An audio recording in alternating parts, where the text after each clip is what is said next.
welcome to the Vancouver Land Assembly North Vancouver edition. Now, just because it says North Vancouver, it doesn't mean it's that far north.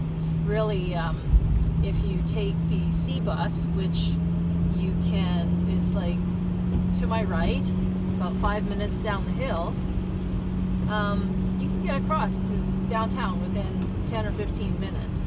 So this part used to be industrial, and it still mostly is, because the docks are here, and formerly basically a big time working class neighborhood, and also there are First Nations reservations here, and so you can see here on our left and right is mostly apartment buildings that were built in the late 60s type thing. So they're probably rental housing, I can't imagine. Like back then they didn't have such a thing as selling individual apartment units inside these types of buildings. So we're on one of the major routes through North Van. It's like in the lower part, which means it's like basically 6 blocks up from the waterfront, which is to our right. And so you can see here, there's a big empty lot here that's ready to go, Anthem Properties. And they're going to be basically building 2 to 3 bedroom condominiums are all springing up. And when you say 2 or 3 bedroom condominiums, they're just like a glorified way to say apartment that costs $600,000 to $700,000. Yeah, like every day people will just be buying these, right? But I suppose, you know, what do I know?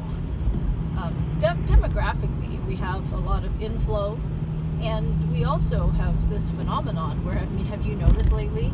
Everyone under the age of 45 has a couple of kids that are 5 and younger. It's like the younger people are having kids, and the older people are having kids, and then the older divorced people must also be having kids. So there are kids everywhere. So now we've gone through quite a few blocks of this old 70s and late 60s style apartment buildings that I'm sure they're all for rent. And then it gets exciting here in a second. You can start to see on our left here is another house that's sold, that's going to be made into a multi-unit dwelling. And to the left, it's this interesting thing. It used to be filled with buses, and I think it's been sold, and that's probably going to all turn into condos. Now you can imagine, right? Once they build all these units, how on earth? Here, take a look at our left. All of those, Fairborn, Kindred, Moodyville, these were, and to the left, they're all empty lots. They were all part of a huge land assembly of houses that have been all knocked down. Now you can see here, we have a problem because, and there's more to the right.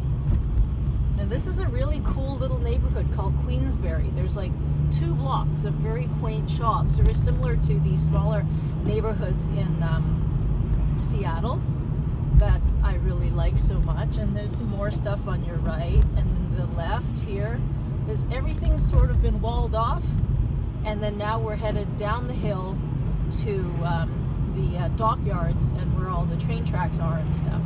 And so basically you see there's blocks and blocks and blocks and blocks of land assemblies, and in the summer the houses are still there, so I can't show you all those for sale signs, etc. Now you can see, right, all the train yards, the rail yard, and that's the North Vancouver waterfront. And so you can see the problem here. During this entire drive, I'm basically on a single lane road, and this single lane road dumps out to the bridge. So in theory, you should be able to get downtown by car in around 15 or 20 minutes. But in reality, the backup during rush hour, which of course starts at 3 p.m., is completely insane. If there is one little stall or an accident on the highway, this thing is backed up to where we first started talking. So anyway, all right, so that's the end of the North Vancouver or Lower Lonsdale Great Land Assembly video, and I'll have another one for you soon. Maybe we should tour the British properties where every second house is being rebuilt into like a $5 million house. That should be a good one.